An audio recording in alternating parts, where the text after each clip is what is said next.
From Chapter 15, Sleep. That's what I did during my first post-operative days.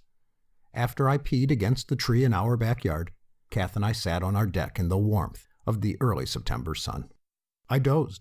I awoke, alone on the deck, wrapped in fleece and a now ill-fitting Elmer Fudd ear-flap hat, as Kath napped in the house.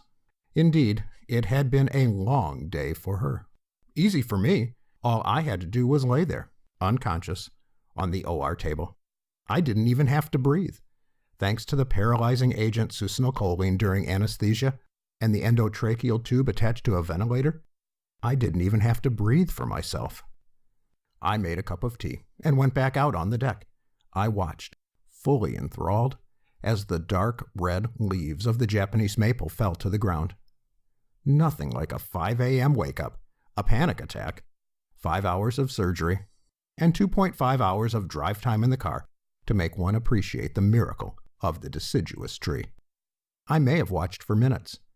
It may have been many minutes. My eye was still exquisitely painful.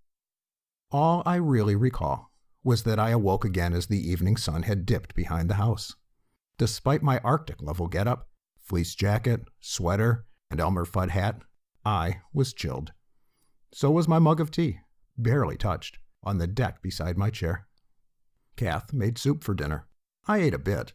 Part of my brain was telling me I was starving, but I was lacking in my normal zeal for a meal.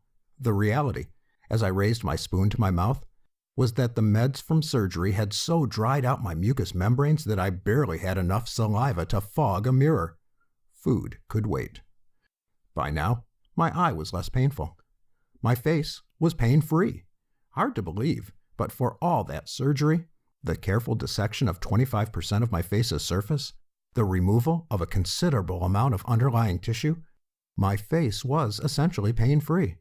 I've had more discomfort from a simple burn in the kitchen.